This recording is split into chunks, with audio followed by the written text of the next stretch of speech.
The Observer, as a student newspaper, usually doesn't do things like this. I can't think of a time that we've ever actually hosted something, and to see so many people at our first event is really great, so thank you so much for being here. I also want to let you know that we are being watched around the world right now. This event is being live streamed and recorded, so after the event, in about 2 weeks, I'll have a link for you so you can see the recording, and it'll be a great takeaway for all the political groups that are being represented here today.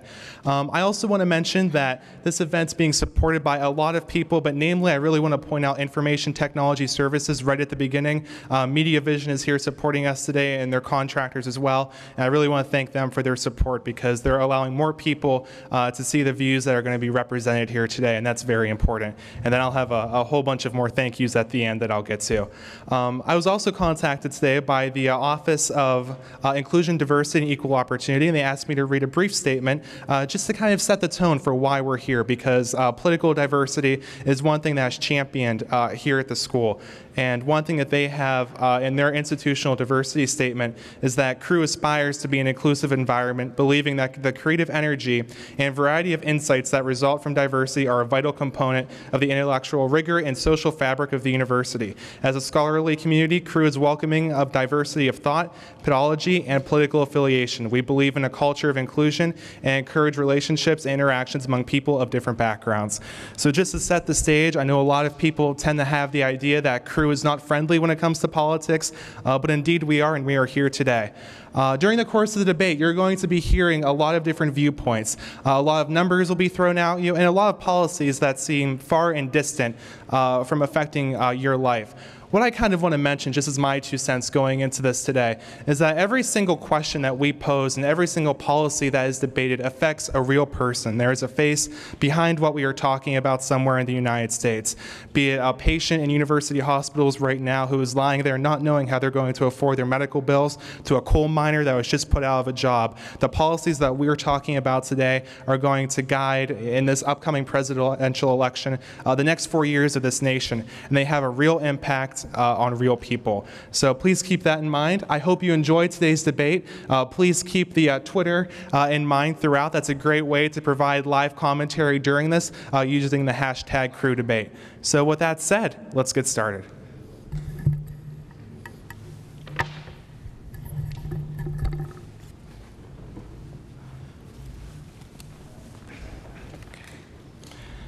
And we are going to begin with introductions and opening statements from each of our representatives. We have Case Democrats, Case College Republicans, and the Young Americans for Liberty all represented here today. So beginning with Mr. Breland and moving to my left, we'll do openings and introductions, please. My name is Andrew Breland. I'm the Vice President of the Case College Republicans, as well as the campus representative for the Romney campaign. We've suffered for 4 years under the current administration. We've seen 42 months straight of 8% unemployment. Young Americans, including ourselves, have seen unemployment and underemployment around 57%. We've seen $5 trillion in new added debt, making our debt total somewhere in the neighborhood between $15 and $16 trillion. Another 4 years of the same is not going to help anything. But you see, the president doesn't want to talk about that. President Obama is campaigning for re-election on the small things. You see, in 2008, he talked about how if you can't win on the issues, you have to win on the small things, the things that don't matter. Just a couple days ago, he started harping on this Big Bird, binders, and bayonets threesome. Talking about how Big Bird will be cut, how bayonets will be cut, and how Romney had binders of women. Now, none of these are magnanimous issues. None of these actually matter to the American people. What matters are jobs, job security. What matters to most of us are not going home after college to live in our parents' basements. And you see, the president can't promise a solution to that. The man who can, though, is Governor Mitt Romney. Governor Romney has laid out a 5-point plan to put this country back on track and help us get our foot through the door again as far as being a global competitor. That 5-point plan includes energy independence, making sure that we're independent of foreign nations for our energy needs, having the skills to succeed, making sure we all have access to education, trade that works for America, cutting the deficit, and championing small businesses. These are the foundations that this country was founded on, and the foundations that a Romney presidency would include. I'd like to thank the Observer and Case Western Reserve University for having this event tonight, and I look forward to discussing them with my other panelists. Thank you. And Mr. Zagonti from the Libertarians, 2 minutes, please. Hi, I'm Bart Zagonti from the Young Americans for Liberty. We are the nonpartisan group on campus, Libertarians with a small L. And we believe that everyone is a libertarian. In some fashion, we think the government has spent too much, worked too little, fought too hard, and failed too often. We shouldn't be fighting these wars. We shouldn't be spending our country dry, and we shouldn't be distorting what the founders wrote down. What is clear is that voting for the lesser of two evils ultimately results in voting for evil. The two-party system has failed, and another alternative is clearly needed. Luckily, libertarianism is here to pick up the governmental slack. We propose real, detailed plans to actually fix problems, not the Band-Aid approach of the establishment kicking the can down the road. We have approached a fiscal cliff. Our spending is growing faster than the economy, our foreign policy has us entangled overseas, and America is in more peril than any other time in our history. We have to return to a sound fiscal policy and a humble foreign policy. President Obama has failed this country the past 4 years, and the flip-flopping Governor Romney will do no better. Neither one can be trusted. What they say in their rhetoric and in their speeches does not match what they actually do in their jobs. President Obama promised to cut the deficit in half. He promised to return us to unemployment below 8%. He promised that we would pull out of both wars, that Guantanamo would be closed. Governor Romney, well, he just can't be trusted. What he's done in Massachusetts, his health care plan there, his raising of taxes, his acceptance of the bailouts and actually supported the bailouts has shown us that neither one will work. So in response, go out and go vote for Gary Johnson.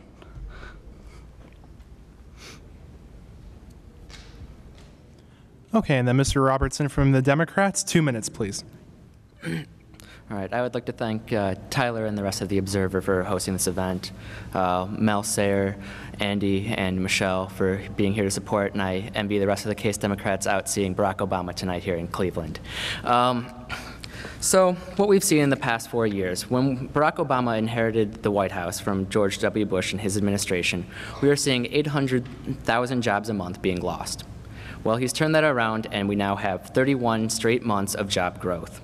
Unemployment, as my two peers have said he would get below 8%. We're currently sitting at, with the August numbers, sitting at 7.8%. I believe that is below 8%. We can all do math here.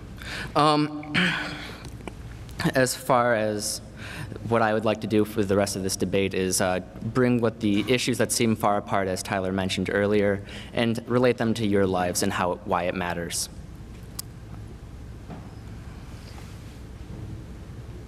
All right, thank you all.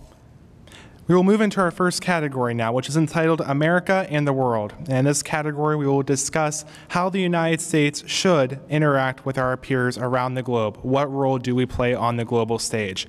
The first question will move from the Democrats, Republicans, and then Young Americans for Liberty. You have each 1 minute and 30 seconds to respond. So, starting with Mr. Robertson. Some have perceived the country of Iran as a threat to the United States. Do you believe that Iran is a threat to the United States? And if so, how should the United States deal with it?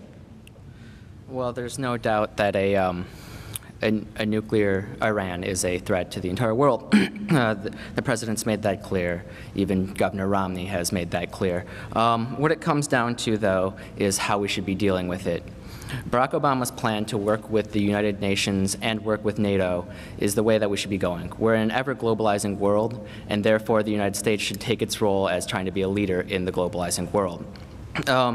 You've seen Barack Obama has put in many attacks along with Iran, such as Stuxnet, which was the computer worm which went in and pretty much took down their colliders, setting back their nuclear program by vast amounts.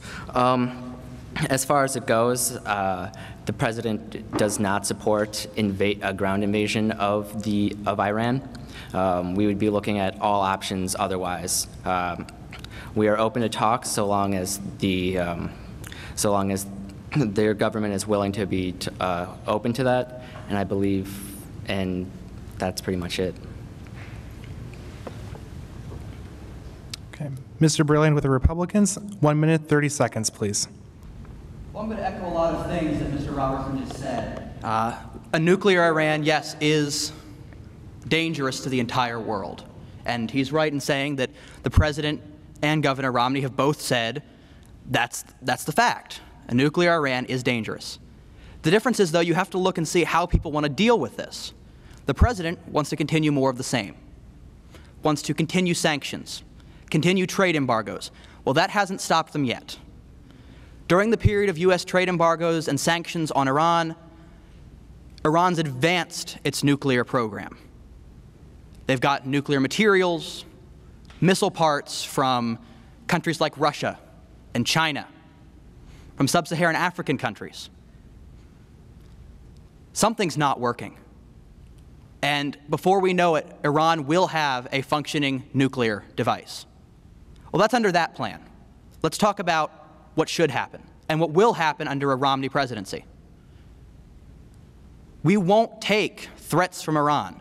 We'll stand up for our biggest ally in the region, that's Israel, our staunchest ally and longest serving ally in the world, and we'll take on Iran on all the issues that they feel they should be winning.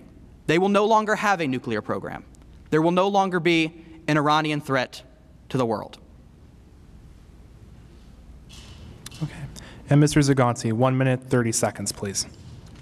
I think that the situation in Iran poses a clear explanation of the failure of American foreign policy. The reason why we feel so threatened by Iran is because, quite frankly, Iran hates us. Well, there's a good reason for that. It's because over the years, we've done things like assassinated a democratically elected leader to install an authoritarian government that was ended up being overthrown by the Iranians in 1979. So what we have now is a threat. Or is it really? Because Iran, even if they do get a nuclear weapon, has no way of delivering that weapon to any states nearby. Also, why wouldn't they want a nuclear weapon? We're not talking about Pakistan being a threat. It has the 5th largest nuclear arsenal in the world, and the Haqqani network of terrorists is ready to overthrow the government. What about France? They have a lot of nukes.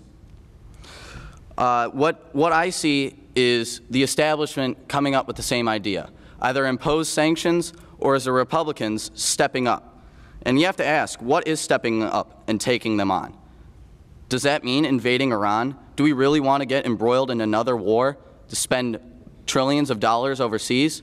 What we have to do is find a peaceful solution and stop threatening countries and take our nose out of other people's business. Thank you. We will move to the next question. This will begin with Mr. Breland representing the Republicans, moving to the Young Americans for Liberty, and then to the Democrats. According to the Huffington Post, the United States spends 58% of the total defense dollars spent by the world's top 10 defense spending countries. What is America's role in the world, and is this level of defense spending necessary to maintain this position?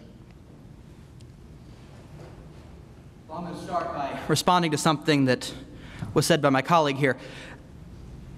The U.S. foreign policy has not failed in Iran, at least in the traditional sense. The foreign policy of this administration has failed in Iran, and the foreign policy of the administration before him and the administration before that.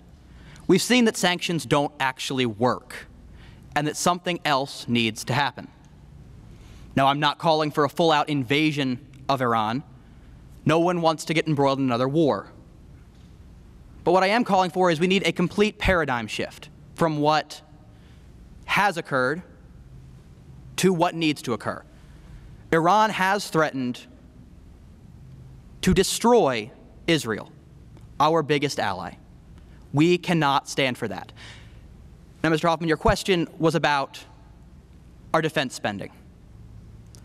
We've seen throughout the last 50, 60 years, since the inception of the United Nations, that it's a pretty useless organization. It has no teeth. What it tries to instill don't actually take effect. So the U.S. has stepped up as the largest superpower to fulfill that role instead of the United Nations.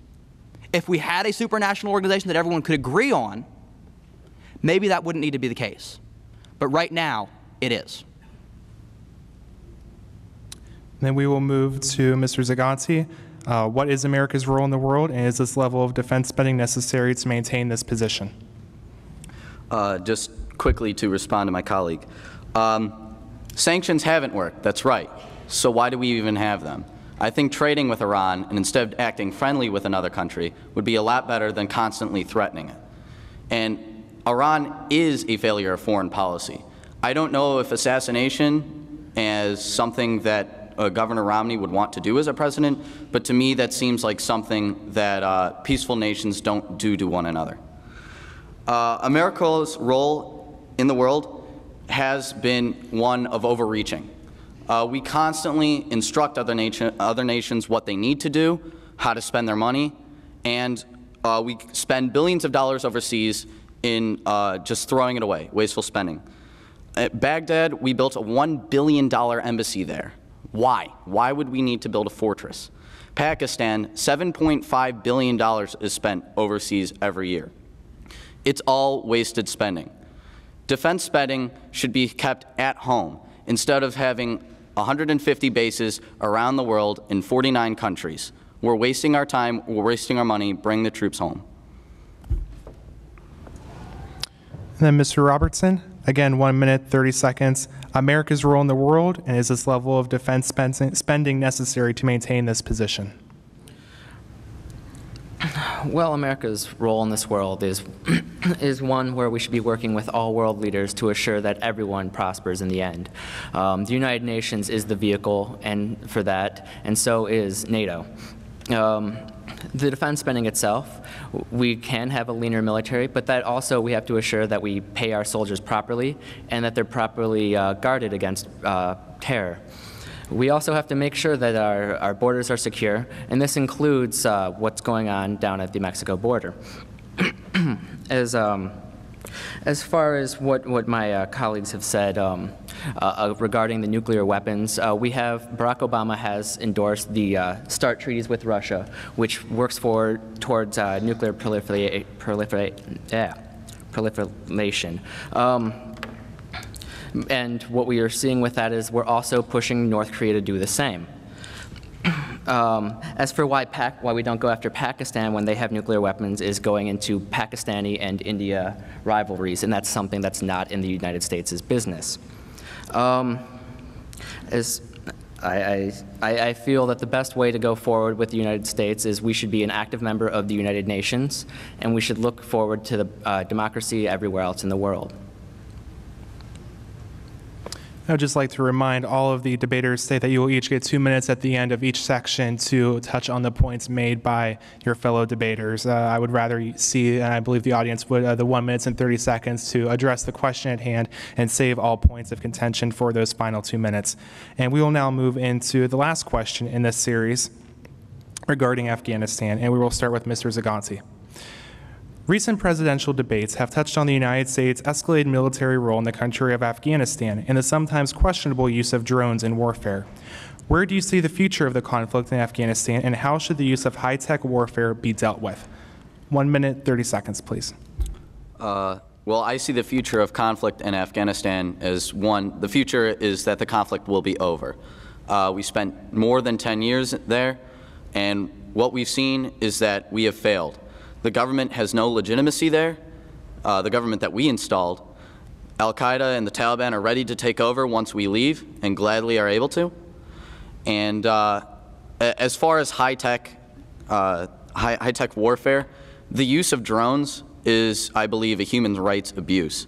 Because Using drones, yes, we're able to fly in and take out a terrorist or two, but the amount of civilian costs that has gone along with that is astounding. We've actually killed one of our own American citizens in Pakistan while having one of these drone attacks, yet it was never reported. A 13-year-old boy. We need to have conventional military use when we go to war so that we can positively ID targets and take them out with discrimination, not this overarching go in and blast them. As well, the use of drones is seen as an issue of sovereignty because we're flying them over into Pakistan, an area that we're not even supposed to be in. So Afghanistan, we should bring the troops home. We should stop using the drone attacks because of the costs that they bring.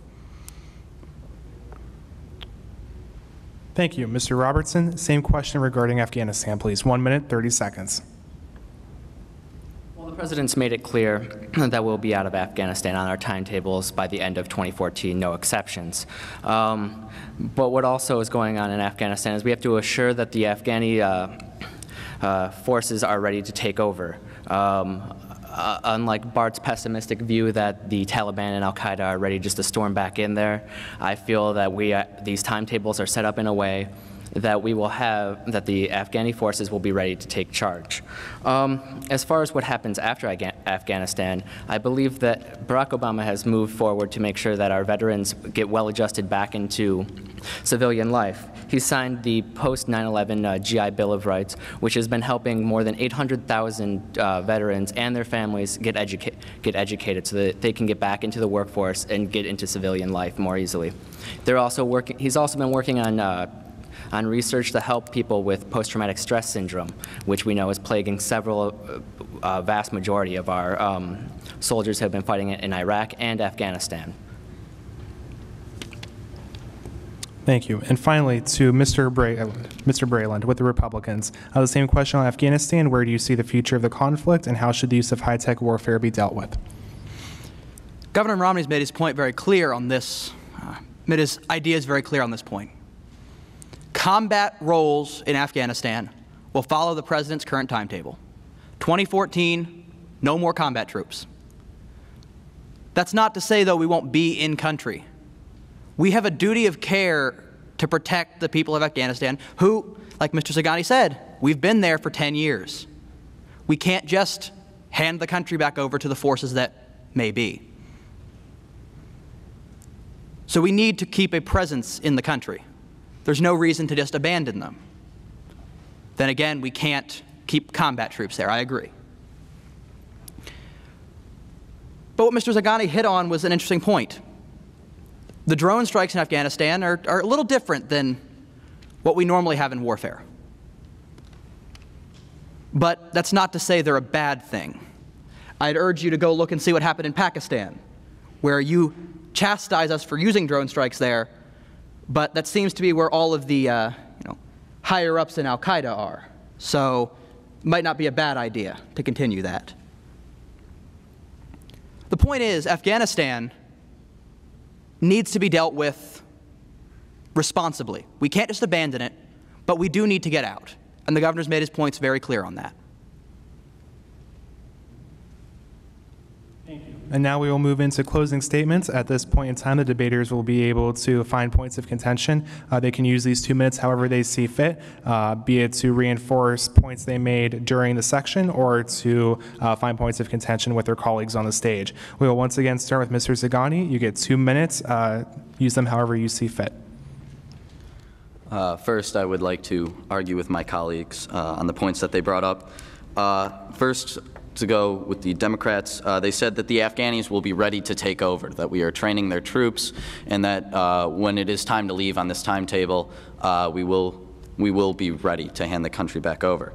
I find that this is completely optimistic and out of touch with reality. What we see now is that their police shoots our own soldiers. We don't know this green on blue violence in which who we thought were allies are actually found to be enemies. The reason why is because their security forces are scared because they don't want to side with the losing side, and the losing side is America. Also, we see the region destabilizing. We've had to redeploy troops to Iraq. We're back in that country. Going on to the drone strikes, the Republicans seem very, approving of the drone strikes in Pakistan because of the good they've done, killing al-Qaeda's top leaders. If you want to make that argument, then I suggest that just like we did with Afghanistan, why don't we just go to war with Pakistan, since they seem to be harboring all of our enemies? We cannot use drones, because no matter how effective they may be in killing our enemies, we are still killing innocent people, and that is not excusable. As America's role in the world, the use of UN and NATO I find to be not really accomplishing the tasks that the world needs. The UN had a set of goals called the Millennium Goals that were supposed to be done by 2000. Among those, things like destroying AIDS. We've seen the UN has failed in multiple things, and we should not be supporting something that fails so often. Okay. And to Mr. Robertson with the Democrats, 2 minutes also for your closing statement on this section, please. All right. So really what we need to do is move away from the Bush-era bully tactics of foreign policy. As far as I know, we don't have troops in Iraq. I don't believe I've seen any press releases on that. I believe it's overly pessimistic to believe that we aren't going to have the Afghani forces ready for the 2014 deadline. We will still provide support to the Afghan forces through the UN and NATO. But we have gotten bin Laden, and we should get out of Afghanistan. The isolationist view that we should be ditching the UN and NATO because we didn't accomplish our goals right away is a very bizarre tactic. That'd be saying that, oh, we haven't cured cancer yet, let's stop doing research for it. That doesn't make sense. So those views are very skewed. As far as drones go, it's a very touchy issue, because when drones work, they're very effective in getting their kills. However, when they miss, it's devastating. However, what you have to understand is when we put ground troops on there, there's civilian casualties as well. But what you're also doing is you're also putting soldiers at risk. So you have to wait. So there's things you have to weigh. And what our president has done is he's decided that drones are the more effective way to put the men and women who protect our nation out of harm's way. Thank you. And we will conclude closing statements in this section with Mr. Braylon and the Republicans. Cancer research versus UN involvement. I don't believe we've researched cancer the same way for the last 60 years like we've been involved in the UN for the last 60 years. One seems to be making progress, that's the cancer research side. The other seems to be a hole where we kind of throw our money and nothing comes out of it. So there's a little point of contention there. Mr. Robertson called for an end to the Bush bully tactics. Well, I believe the president has continued those and has no intention of stopping them. The difference is Governor Romney brings a fresh look at things, brings a new idea to the table. No longer are we going to invade a country indiscriminately. There's no reason to do that. But cutting military spending right now is not an option either. Due to sequestration on the U.S. budget, we're about to cut military spending. And that's going to lay off somewhere between 5 and 50 million people. We're not really sure yet. The cuts haven't actually been announced, thanks to efforts of the president to paint a pretty picture before the election happens. But cutting military spending at this point is going to lay off millions of people. People that are employed by defense contractors. People that are employed by airports who run military flights. People who are employed by companies that you wouldn't imagine are involved with the military, but instead are. Things like Boeing, GE. Cutting military spending is not an option at the moment. Maybe in the future we can talk about it. But right now we have to stay the course. For business, for the economy, for our worldview. And this conveniently moves us right into the next section, Business in America. Here we will talk about foreign trade, corporate regulation, and domestic energy policy. We will start with foreign trade. The outsourcing of jobs to China has been an emotional point of contention among the American public, with many arguing that a job moving to China is one less job for the United States. Many economists, however, assert that outsourcing can be good because it leads to cheaper goods and services and attributes to business longevity. What is your party's position on outsourcing? We will begin with Mr. Breland and the Republicans. Okay, so we've all heard that Governor Romney is the chief of outsourcing. We've all heard this and we all know it, well, at least I know it to not be true. When Governor Romney was the head of Bain Capital, he brought companies back to life. He bought Staples for $7 million and made a $21 million profit off of it. The company today is making somewhere in the neighborhood of $50 to $60 million a year. Globalization, as far as business is concerned, is a reality. It's not changing anytime soon. We shouldn't try to stop it. Does that mean we need to outsource jobs to China, to India? No. We need to make our businesses in this country competitive to the businesses in China, in India, in other countries. That includes taking on the unfair players in the game. China's a currency manipulator. They like to keep their currency really low, so we have to buy their goods because they're a lot cheaper. Impose a tariff on China. Make it so that our goods are just as inexpensive as theirs are, or rather, their goods are as expensive as ours are. Make it so that we're all on an even playing field, because right now, there are countries that don't want to see it that way, that want to see us taken down and see economics as the only way to do that. And we can't afford to let that happen. And then to Mr. Zagonsky. Same question to you. Many economists, however, assert that outsourcing can be a good thing because it leads to cheaper goods and services and attributes to business longevity. What is your position on outsourcing? Just quickly as a clarification point for the last question, the redeployment of troops to Iraq was reported in the NY Times 15th paragraph of October 11th issue, page A6. So, but as far as outsourcing goes, as any economist major will tell you, outsourcing results in a consumer surplus, lower prices for us at home. Also, it isn't as bad as many would say. It results in shipping jobs for Americans, the headquarter jobs that are still here. However, outsourcing, I think, shows that America is failing in its economic policy. It's not competitive in the world market because of the burdensome bureaucratic process that businesses must go through, all the red tape that they must apply.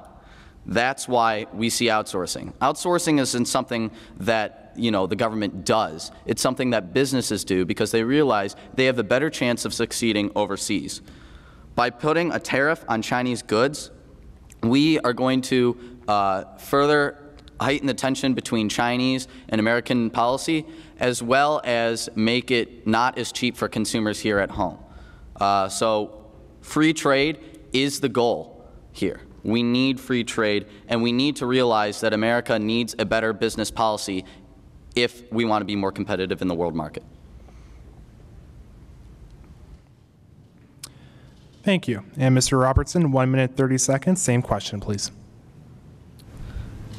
Well, one of the policies that Barack Obama has put forward was cutting the Bush administration's tax breaks for companies that ship jobs overseas. What this has done is it now has created incentives for those companies to move back to the United States, as opposed to getting not only cheaper labor overseas, but also getting money for that. So what we were seeing before President Obama took office was we were seeing, good job, you sent jobs away from here. And as far as what Gary Johnson has said is for those are jobs we don't really need. He said the same statement when it came to NAFTA, the jobs that we have lost due to that that mistake that we made. So I think that would be a great thing to tell some of the unemployed people, right? We don't need those jobs. Barack Obama, since 2010, has brought back 59,000 jobs into manufacturing. He has signed the American Jobs Act, which has brought back manufacturing, infrastructure, education, and green technology jobs back to the United States. And one thing which you have to do is we have to put regulation upwards so that the goods that you're getting from overseas, we don't have the agencies making sure that these jobs are up to standards to make it safe for the American consumers. Thank you. In the interest of time, we're going to move directly to the third question for this series, which kind of encompasses the same ideals of the one right before it. And we will stay with Mr. Robertson for this question.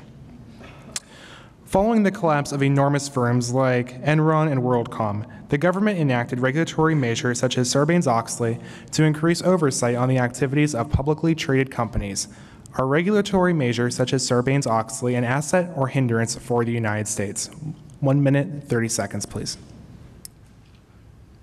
Well, Enron's a weird one because they were lying about stuff, but regulation is a necessity for how the world works. Without regulation, there's no quality there's no oversight on what the goods you are getting actually are safe. I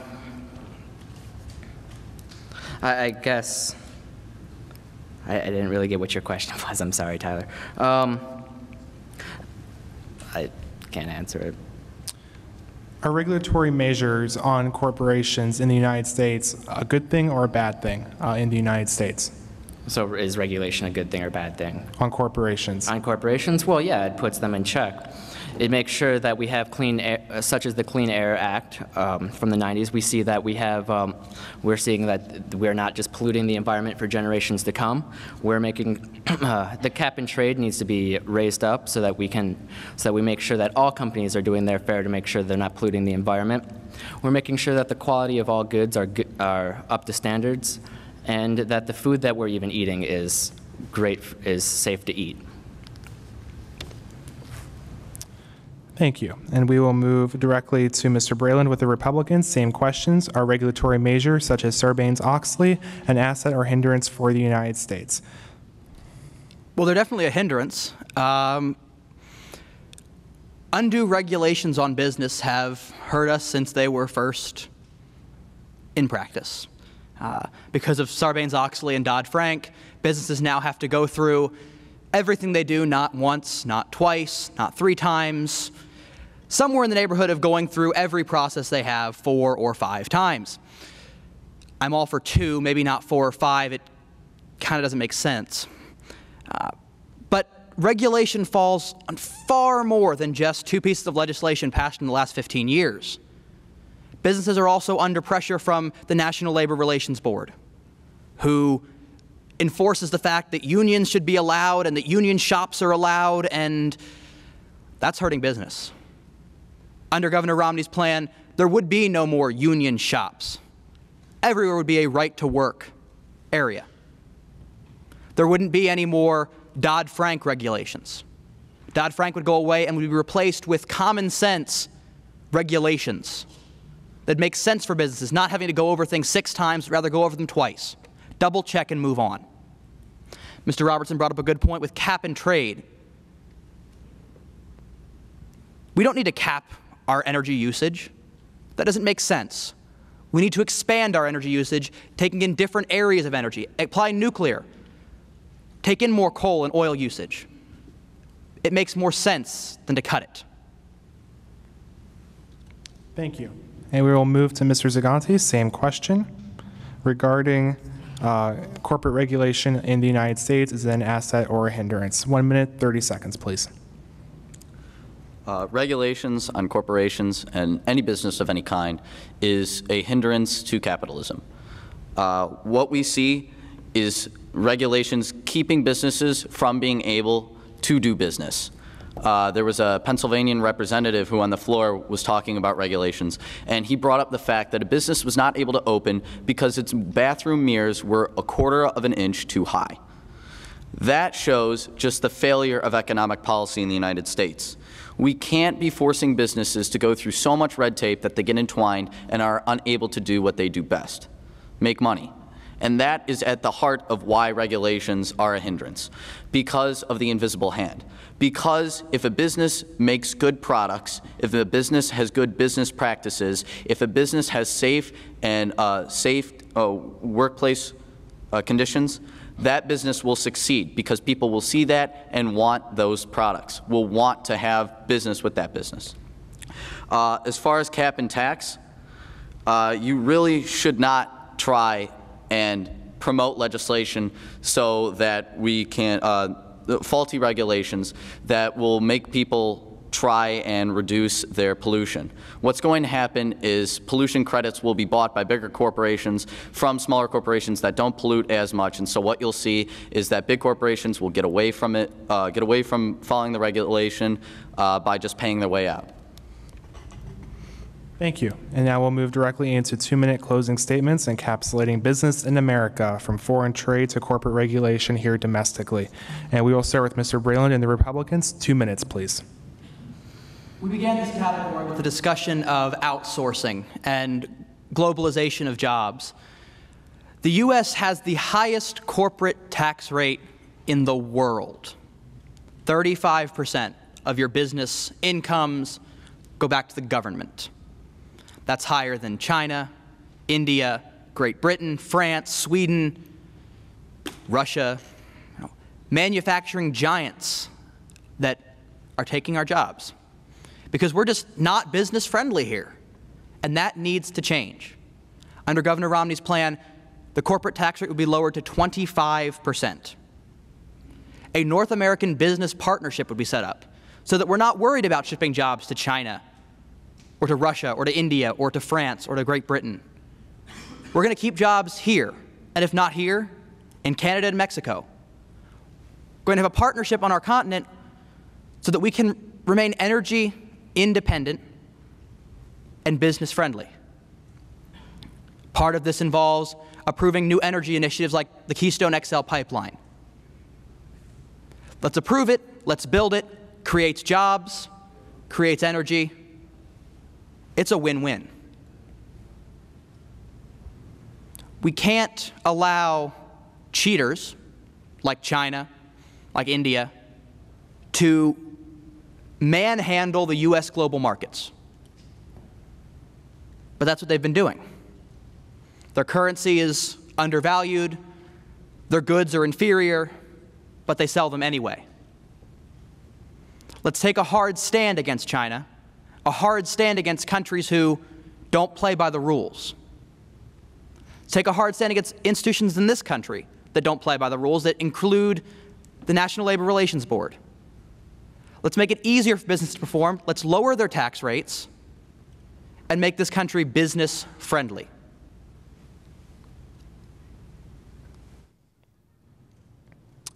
We will move to Mr. Zaganti. 2 minutes for closing statements on this section, please.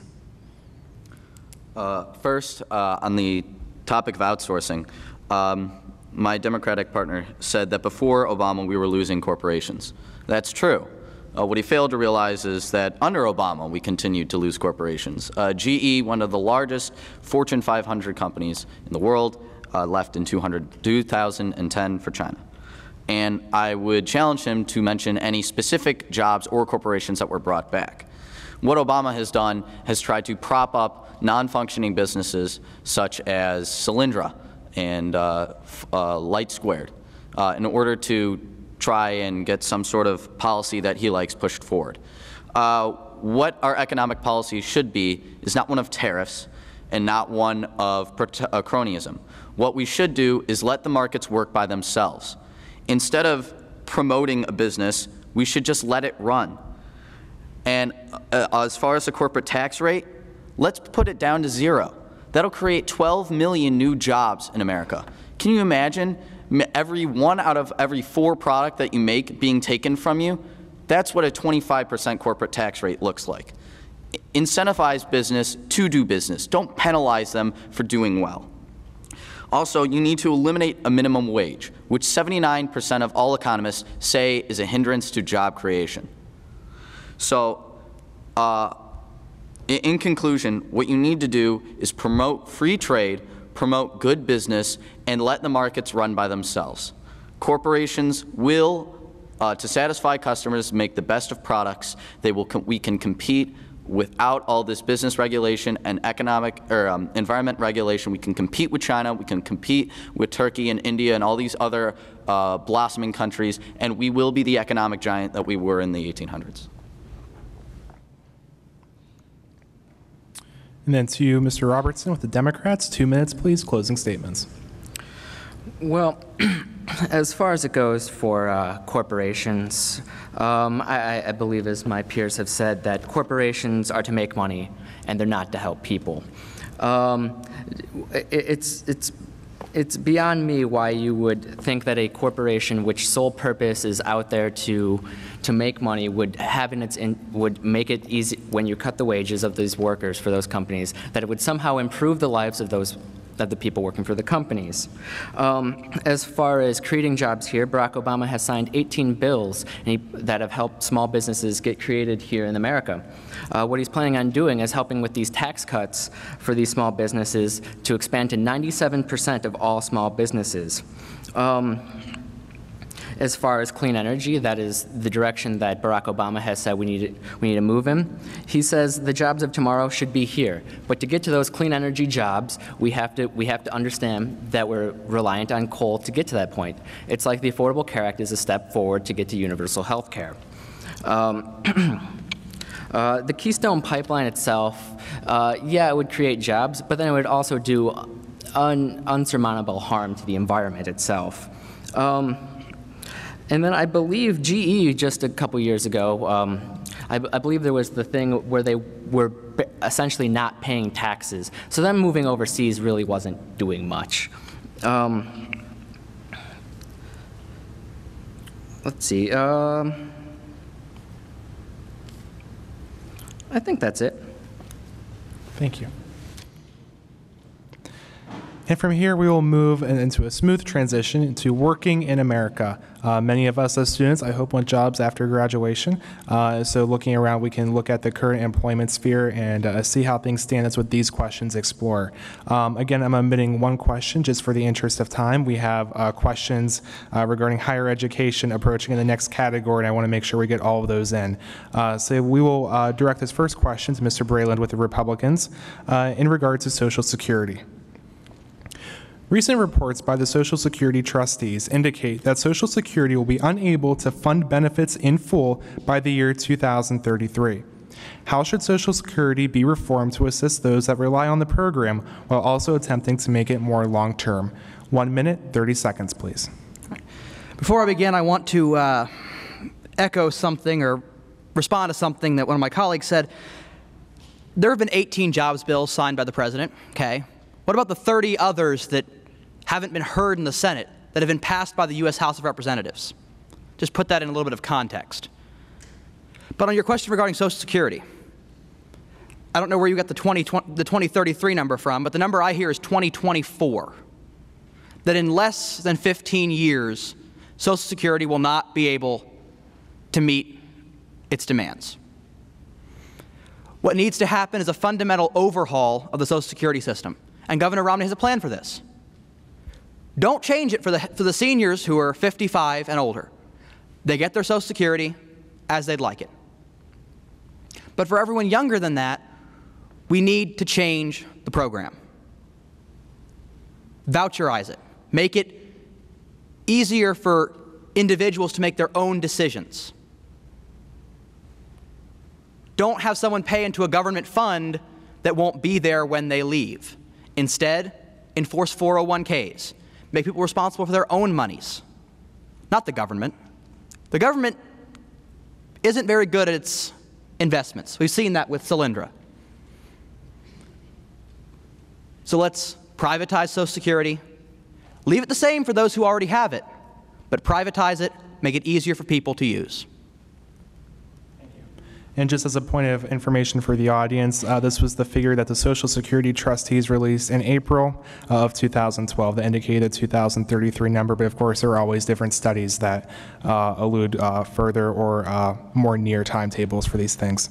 We will move next to Mr. Zaganti. Same question. How should Social Security be reformed to assist those that rely on the program while also attempting to make it more long-term? 1 minute, 30 seconds, please. Social Security is going to be insoluble. It won't be able to work. Why is this? Because the government set it up back in the 30s and 40s when people died 1 year after they started receiving Social Security. What we see is that the government is unable to have programs that are effective. So how do you fix Social Security? Well, as my colleague said, for the older people who have already paid into the system and are now retiring, you have to keep it the same because it's a promise that we have made. However, for the younger Americans, what we need to do is take the government completely out of Social Security. Completely let them do it on their own. Set up a savings account so that people can pay into it so that they will have their own money to spend when they are ready to retire. Not let millionaires and billionaires receive Social Security if they want to when they retire. The Social Security is not working because the government has raided its funds for years to pay for its illicit activity. So therefore, as you can see, any sort of program, you just can't keep it the same. You have to reform it, and we have to privatize it because the government is not efficient at setting up safety nets. Thank you. Mr. Robertson with the Democrats, same question, please. How should Social Security be reformed to assist those that rely on it while also attempting to make the program more long-term? 1 minute, 30 seconds. Well, as my peers have said, there is serious problems with Social Security. However, a voucher system where the rich can live much longer due to the better health they can, the more money they will be receiving is not the way to go. The way to go on it is probably to be closing tax loopholes which have been exploited by the upper class. These loopholes will help pay and make Social Security slightly more sustainable for the future. There are other ways we have to be looking into things, and that can be brought down to committees in Congress and the House where they specialize in this, and they can figure out what is the best way to move forward.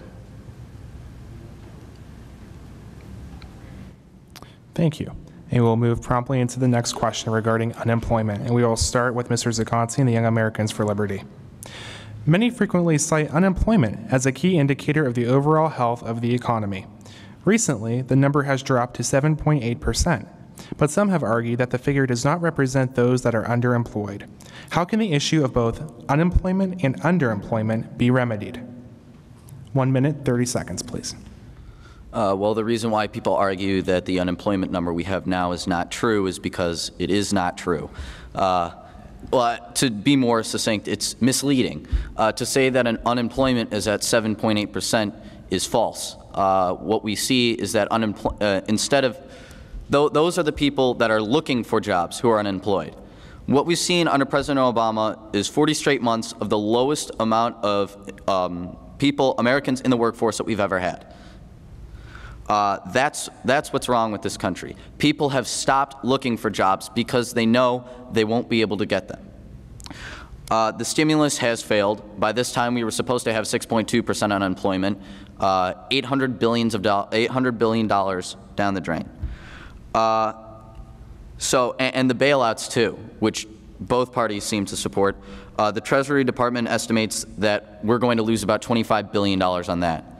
So for unemployment, what you have to do is you have to cut entitlements and you have to reform and reduce taxes. That means no business tax, no loopholes, so that the tax system is easy to follow, easy to fill out, as well as it does not hinder businesses from expanding and therefore being able to create more jobs.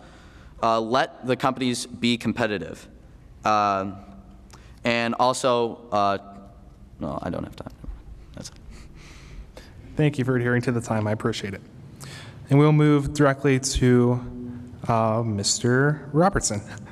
How can the issue of both unemployment and underemployment be remedied?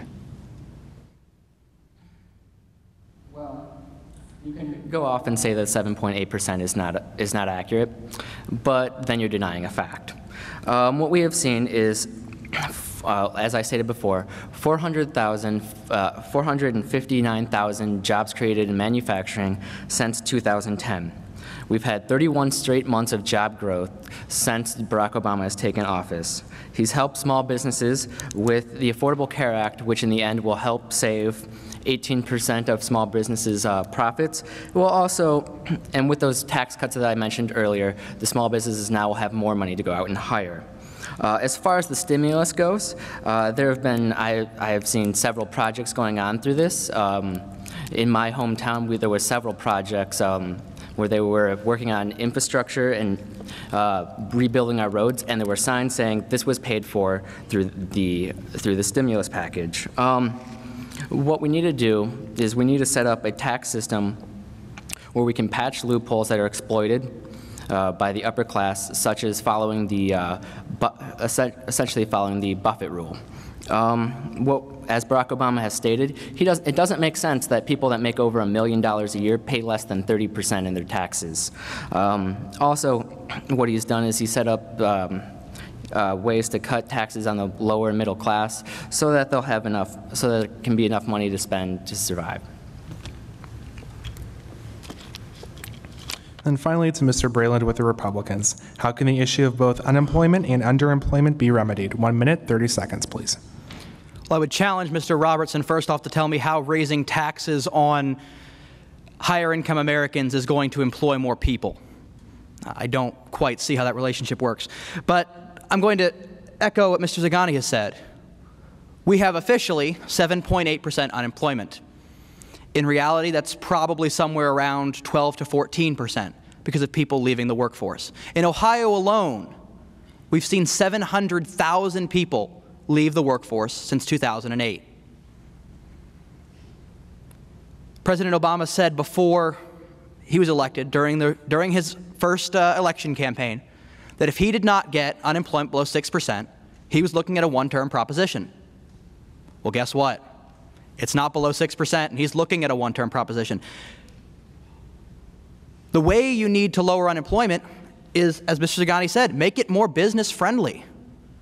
Allow our businesses to lower their tax burden, hire more people, make us more competitive, and increase jobs.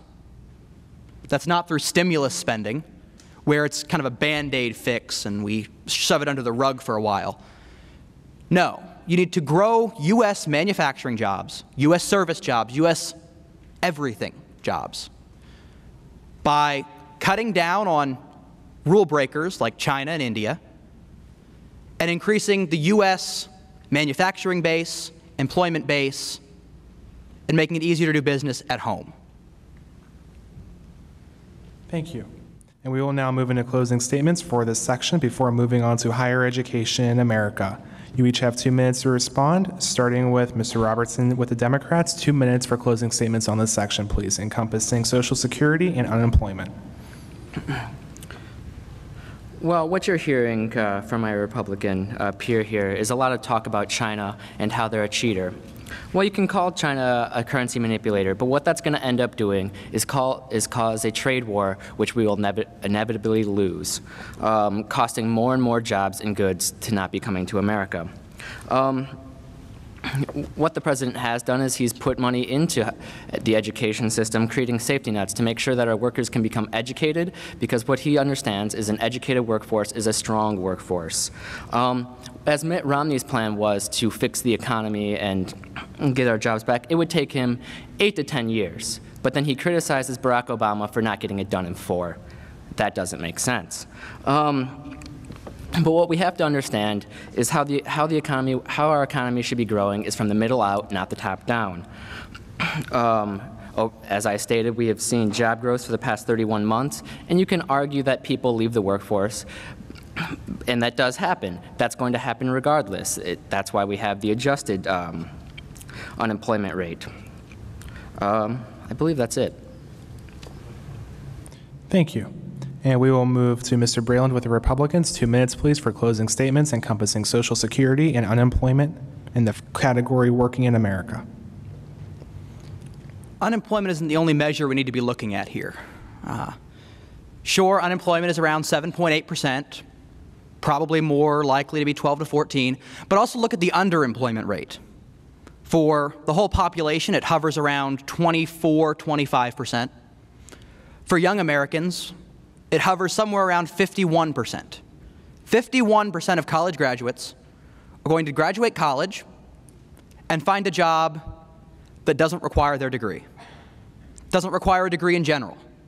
They're going to graduate with a degree in business management and be flipping burgers at McDonald's.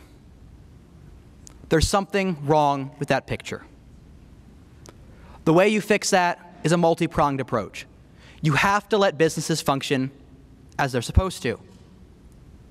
Increase your energy jobs by taking regulations off coal, off oil. Expand the Keystone XL pipeline. Create more jobs in the energy sector. Increase efficiency in your job training programs. We have 47 job training programs in this country, 44 of which overlap with each other. That doesn't make sense. Cut them down, make it more efficient, so it's more streamlined for people to use. And Mr. Robertson's right. We do need to take on China.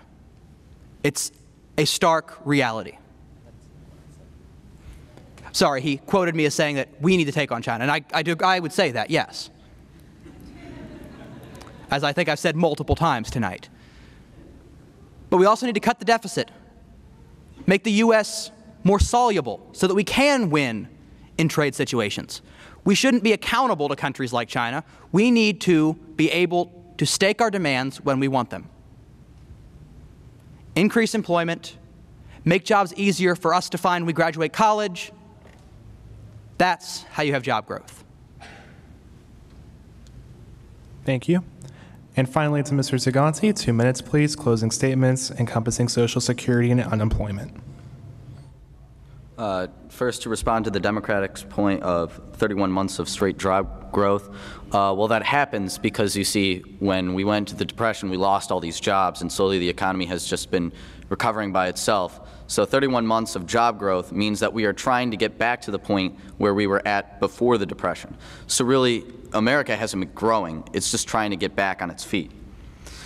The Affordable Care Act is going to cost $2 trillion. That's a CBO report. It was stated it was going to cost less than $1 trillion. And all that burden is going to be put on businesses. That's not good for business.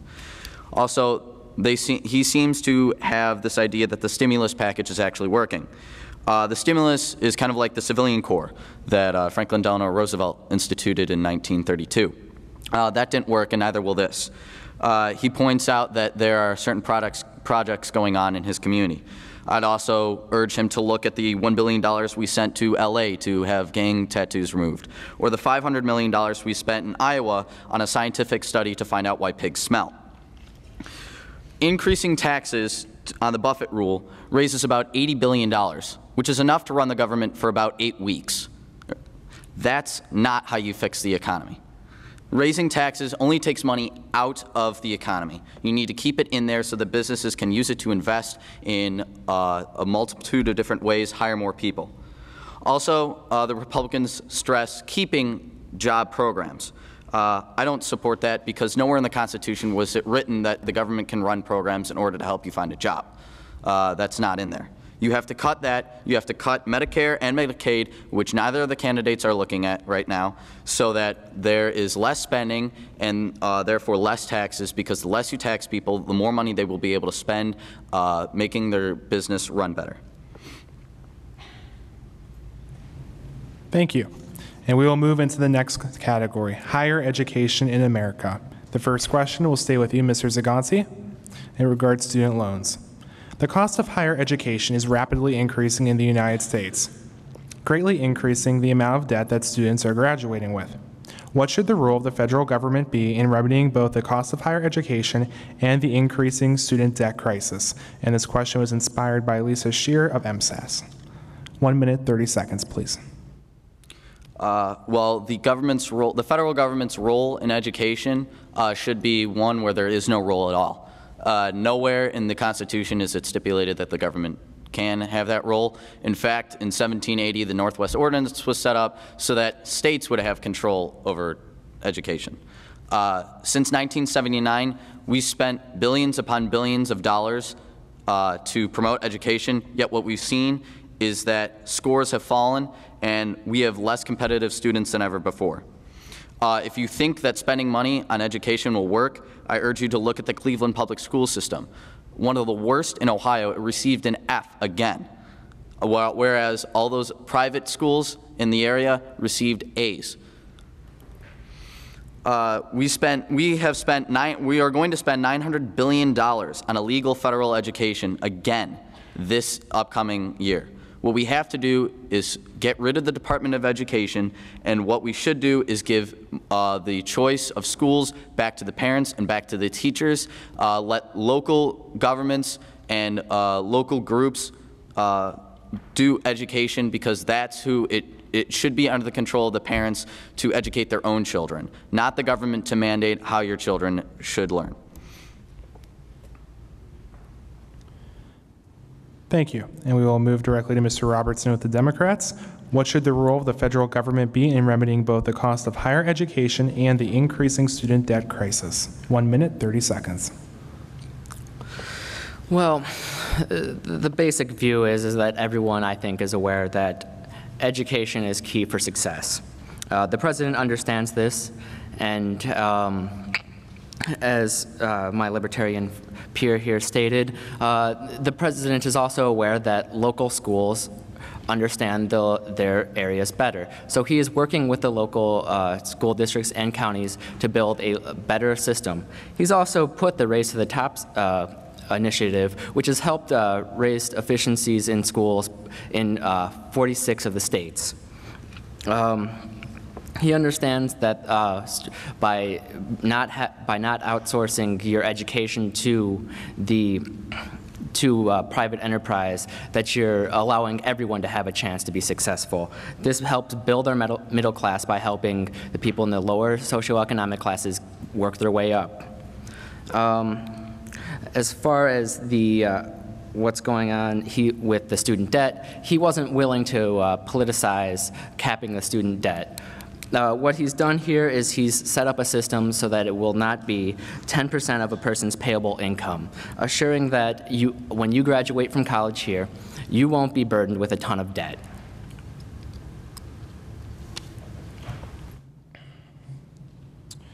And then to Mr. Breland, same question. I would imagine that everyone in this room has some amount of student loans in their name.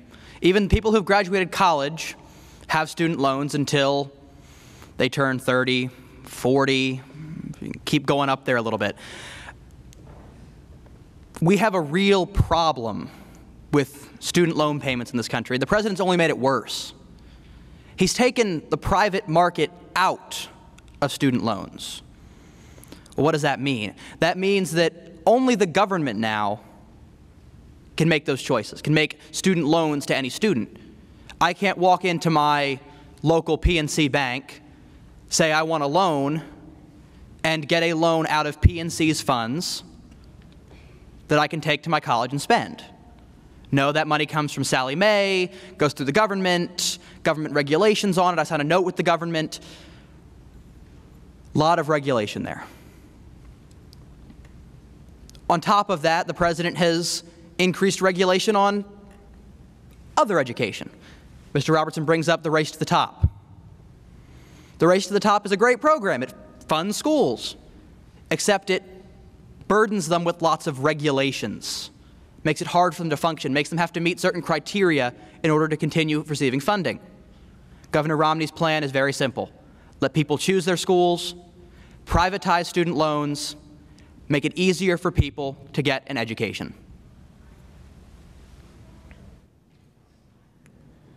Thank you. And now we will move into the next question. I believe everybody answered that question. Affirmative action. Affirmative action is a hotly contested issue, especially in the college admission process. Is affirmative action something that is fair, and should it be supported by the federal government? We will go to Mr. Robertson first with the Democrats. Well, affirmative action is definitely something that helps those that grow up in a less prosperous area. Along with the Pell Grants, affirmative action can assure that a person has a chance to succeed in education. What Barack Obama has done is he's doubled the Pell Grants, and he's making sure that everyone can have a fair shot at education.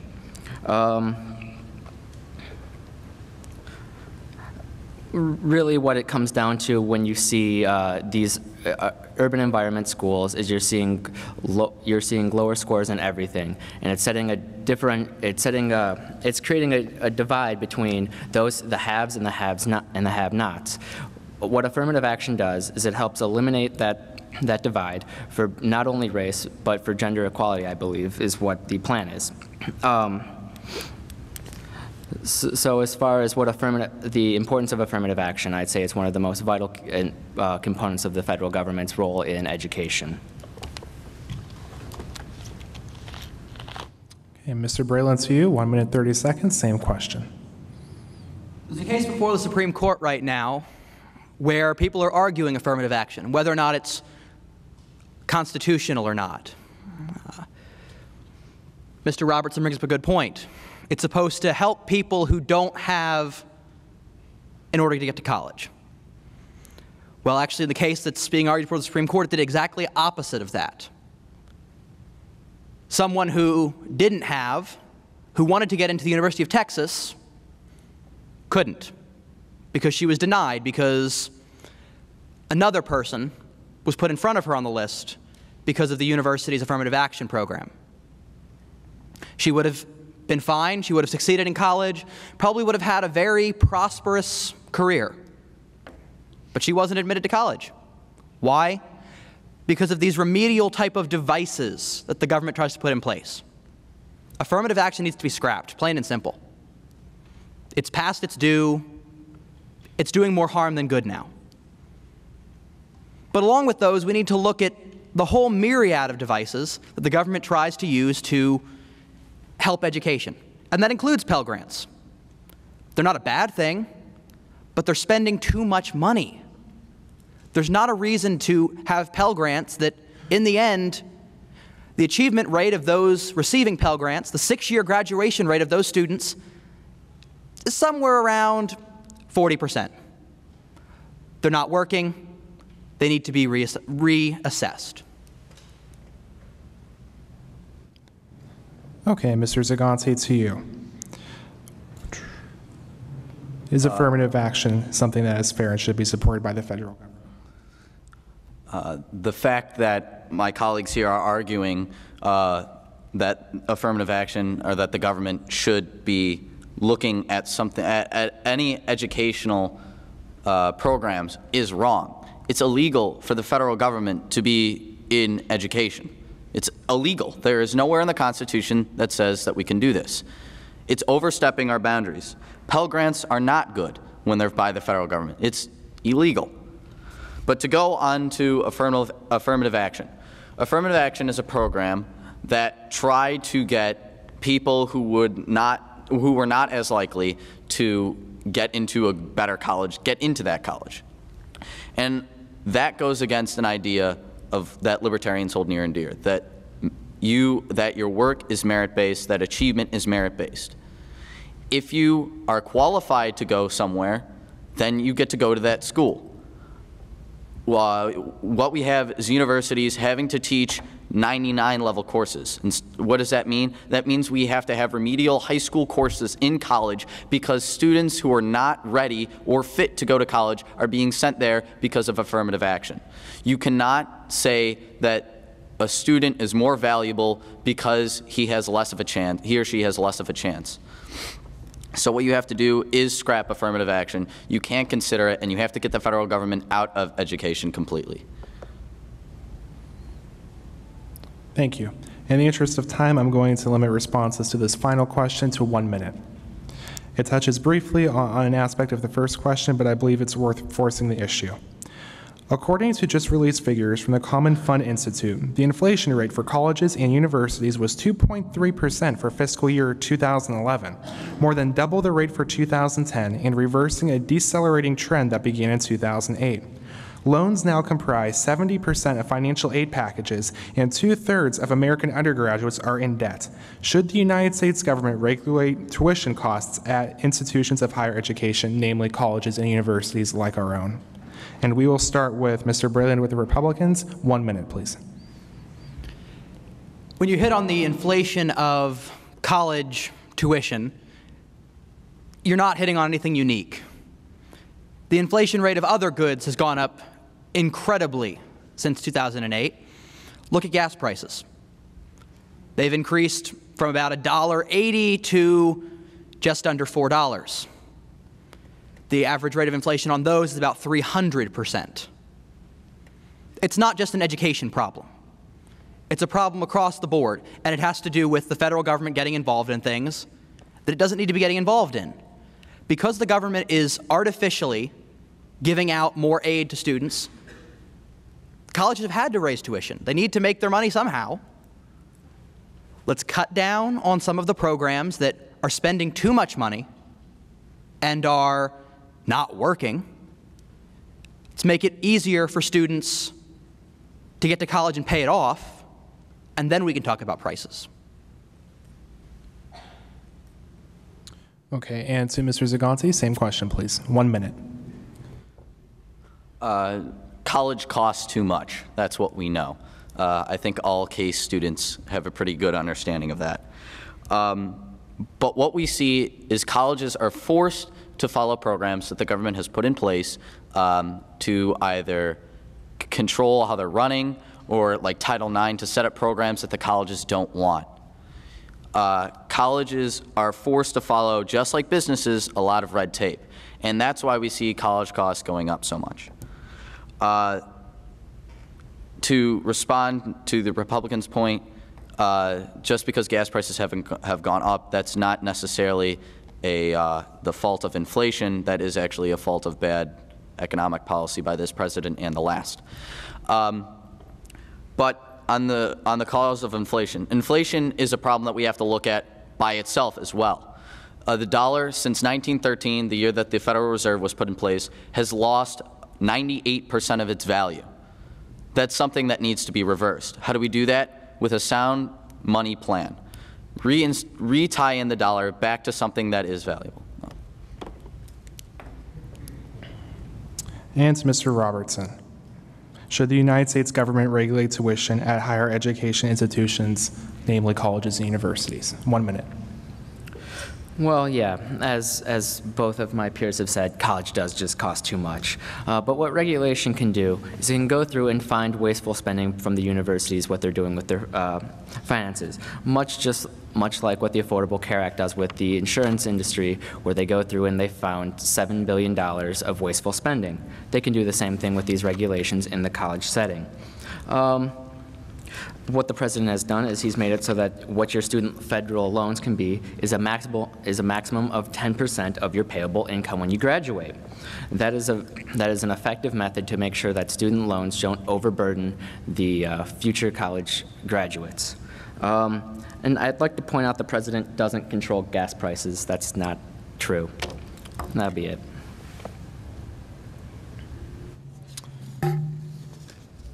And we will now move into closing statements for this section. We will begin with Mr. Zaganti, and I'm going to limit this in the interest of time to 1 minute for closing statements, please. So Mr. Zaganti, 1 minute on this section. Both my colleagues here seem to miss the point that the federal government being in education is illegal. We have to stop all programs that the government has, and finding wasteful spending by regulating. Regulation causes wasteful spending. It causes spending that doesn't need to happen.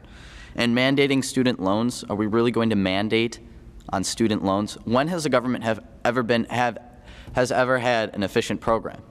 Everything it touches seems to shrivel and die off. As far as affirmative action, low-income students, 12% of them used to get into college before we started this war on poverty affirmative action. Now it's 5%. The fact that affirmative action is in the Supreme Court is wrong. The government should not be debating this at all. Get the government out of education, put it back in the hands of local government as well as parents.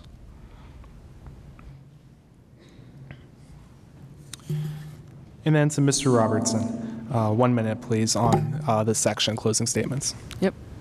Well, what I think my libertarian peer here is missing is it's in the general welfare that we have an education, that the government's in the education system, which I believe is in the preamble of our Constitution. Essentially what happens with the Department of Education is it helps teachers and students alike by setting up regulations. When it comes to student loans, you see Mitt Romney saying, go out and ask your parents for money, which is a simple divide between the haves and the have-nots. What affirmative action reforms should be made are that it should be based upon what your family's income is, not based upon your race. I believe the case that my Republican peer was talking about was a racial affirmative action issue.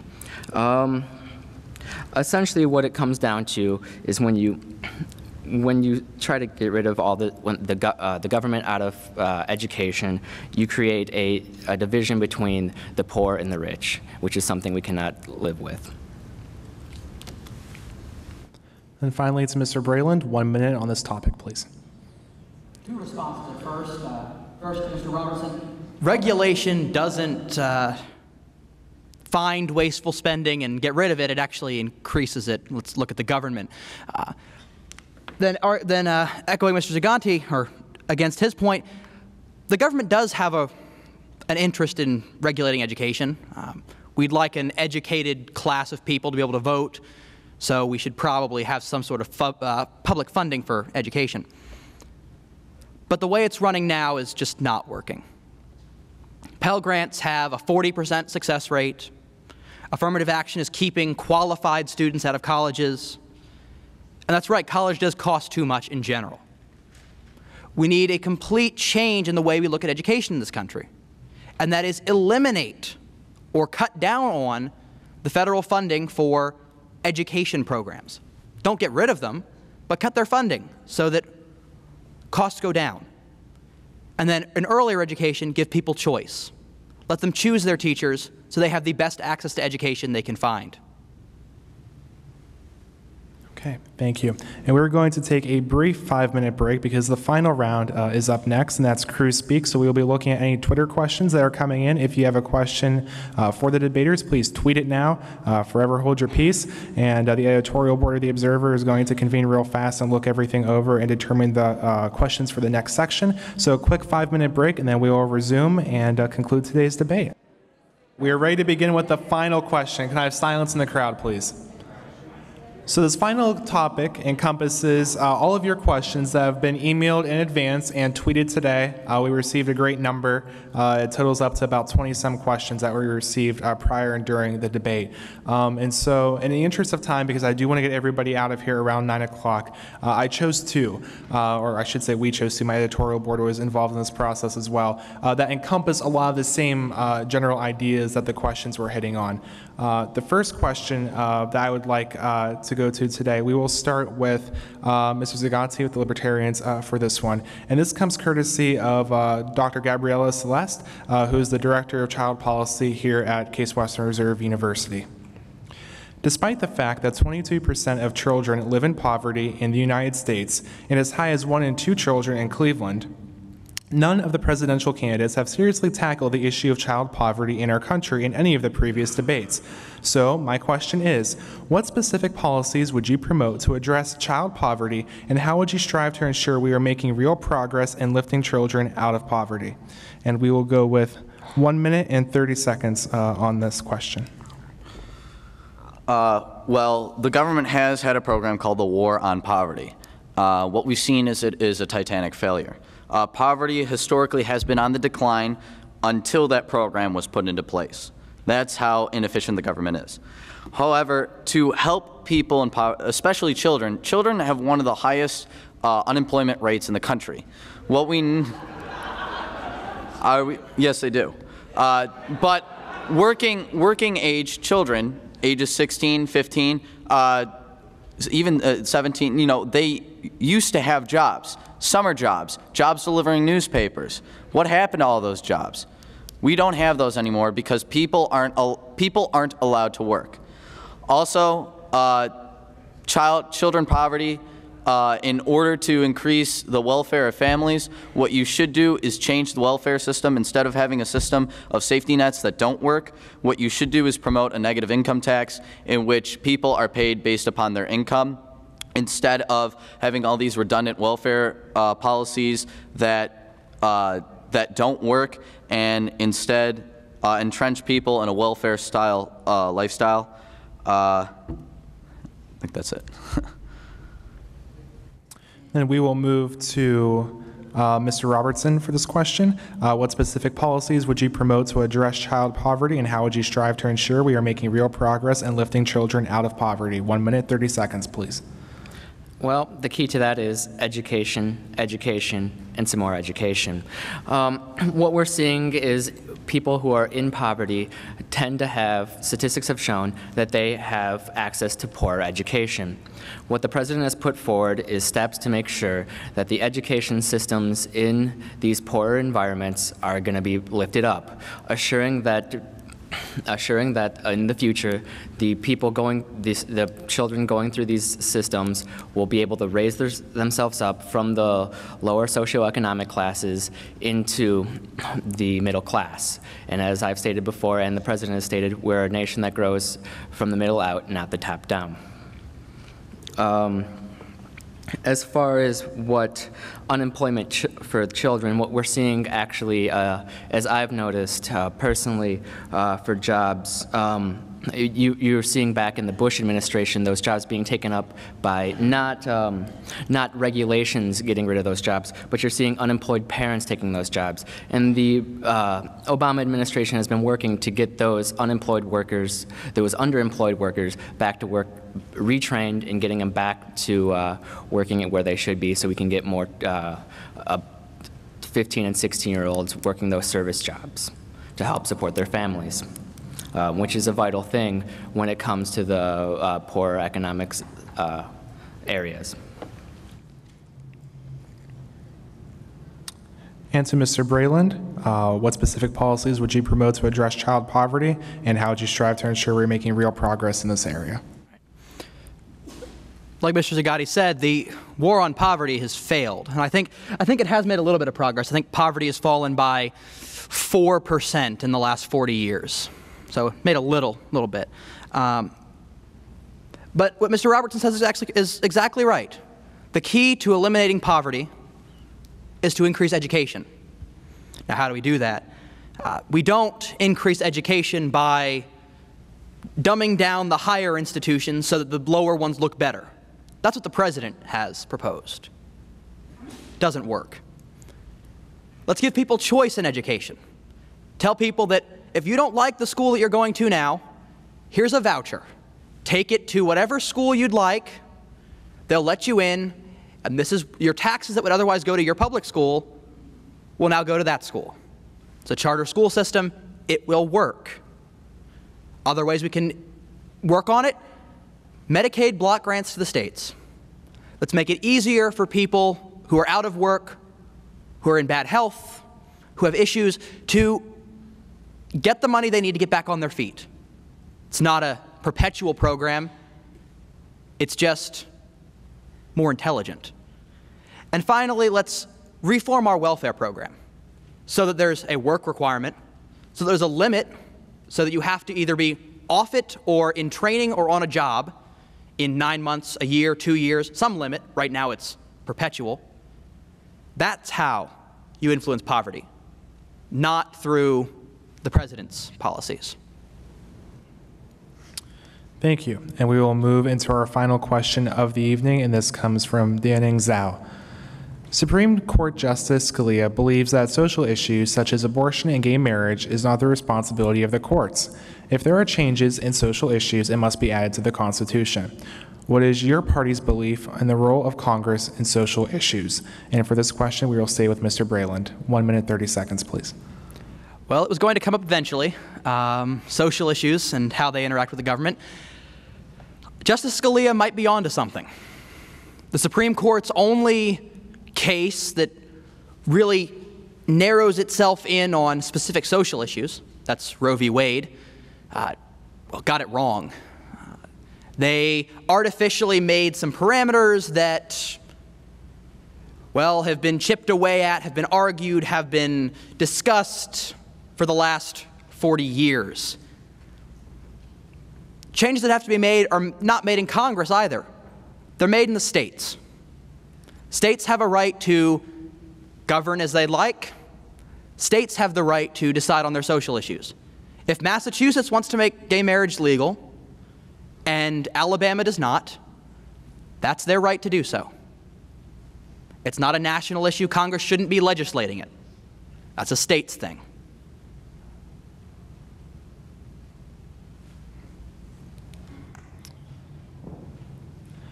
And then to Mr. Zagante, same question, please. The role of social issues with Congress.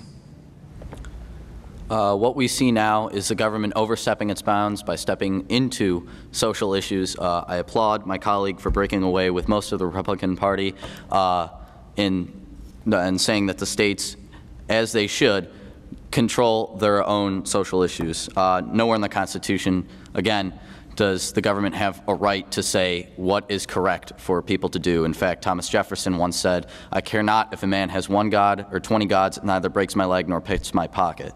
And that's what we should be focusing on. Right now we have a law in the books called DOMA, Defense of Marriage Act, which is unconstitutional to its core.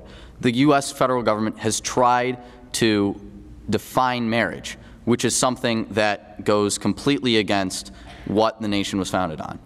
States are the ones who can define marriage. Abortion, states are the ones who can decide whether abortion is legal or not the federal government. I applaud the president for getting rid of the Don't Ask, Don't Tell policy, which discriminated against gays in the military.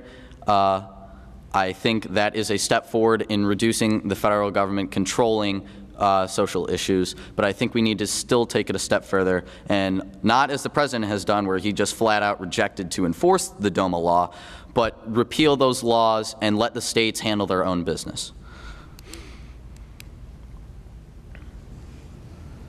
And to Mr. Robertson. All right. Well, it's a very simple issue when it comes down to it, and it's about equality. What I and my fellow case Dems and the President believe is that everyone is equal, regardless of race, gender, ethnicity, disability, or sexual orientation. That is why our stance is against the DOMA bill. That is why we have repealed Don't Ask, Don't Tell. When it comes to abortion rights, what you're seeing in Congress are a bunch of old white men making decisions for women. That is not the way it should be. Everyone has the right to do with their body what they decide. It's their decision. It's not the government's job. When it comes down to social issues on the states, the federal government plays a key role in there for setting up guidelines to have a national standard. We're not saying that the federal government should control every aspect of that, because there is no way that the federal government knows the local population as well as the state government. And there are certain issues that the President and Congress and the courts have put off to the states. Okay. And then we will move into 2-minute closing statements from everyone here today. We will begin with Mr. Breland. 2 minutes, please. What Mr. Robertson says is not exactly true.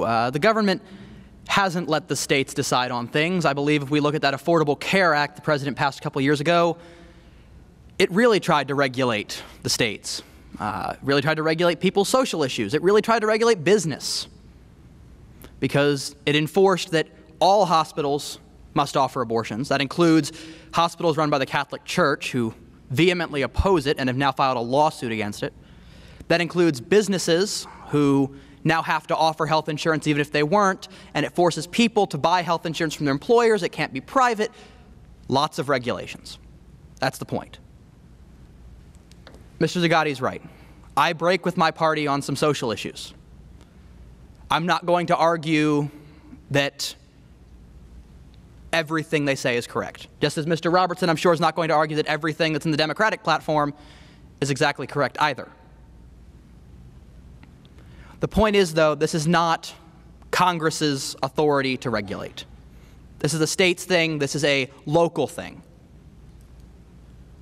Leave it up to Massachusetts, to Ohio, Connecticut, Alabama, Florida, Colorado, New Mexico, Arizona. Leave it up to all the states to decide their own policies. That's how we were founded. We are a federal republic, and that's how it's supposed to work. The government needs to get out of regulating social issues, needs to get out of regulating things in general. Step out of business, step out of social issues, step out of putting regulations on education, and let the states function as they should. The federal government has a role in some things, of course. They can provide a little bit of money for education, can provide a little bit of money for transportation.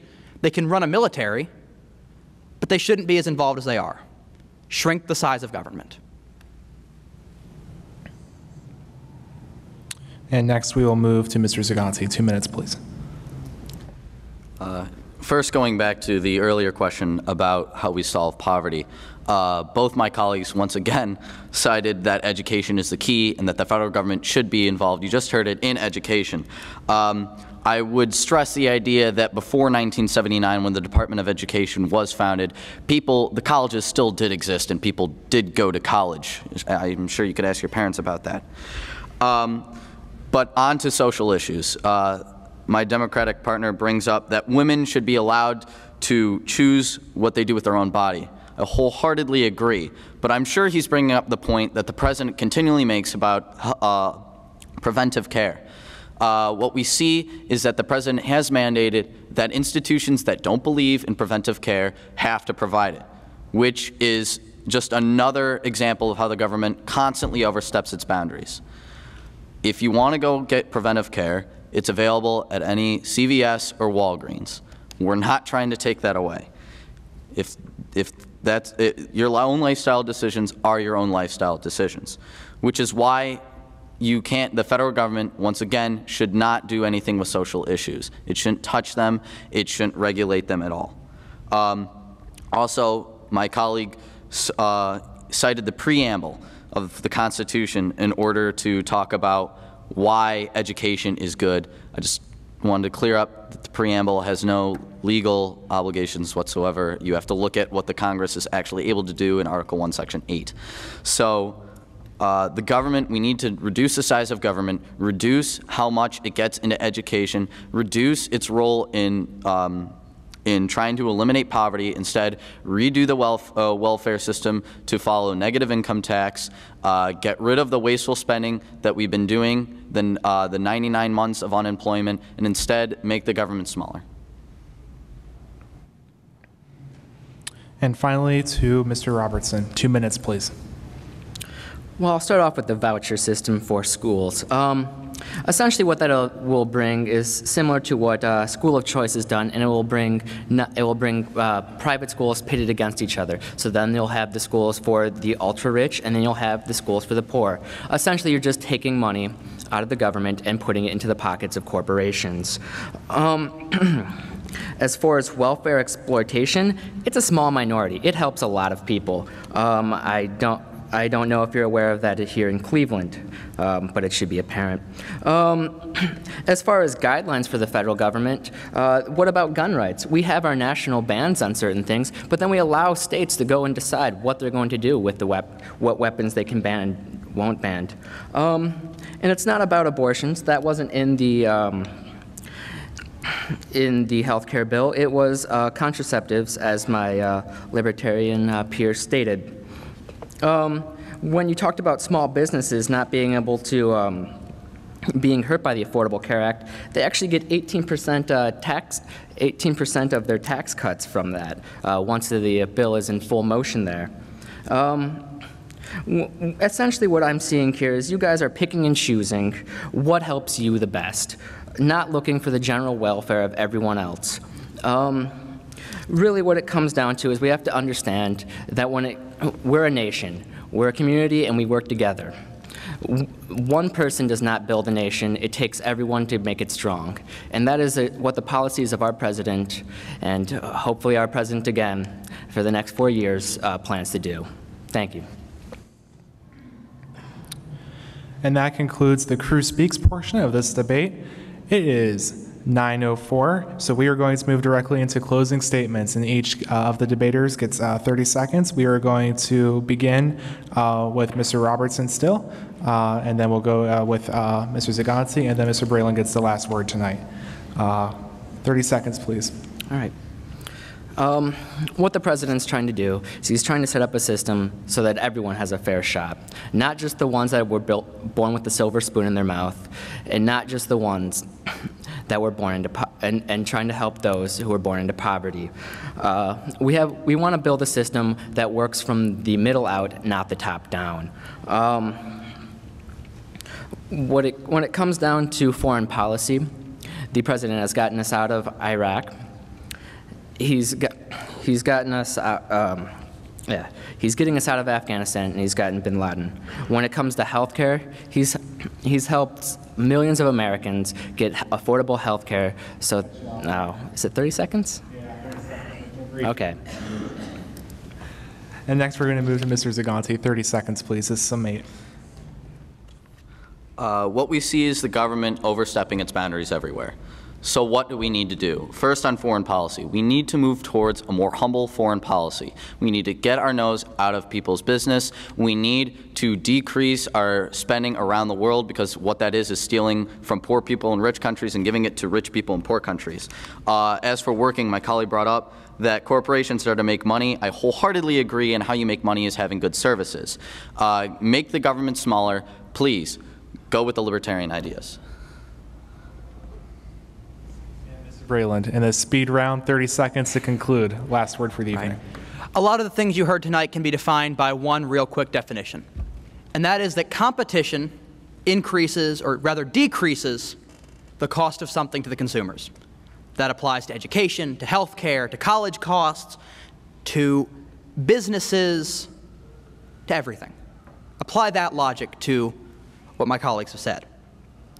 The governor has a 5-point plan to line out what's going to happen in his presidency. That is, we will become energy independent, we'll have the skills to succeed and the education to succeed, trade that works, cutting the deficit, and championing small business.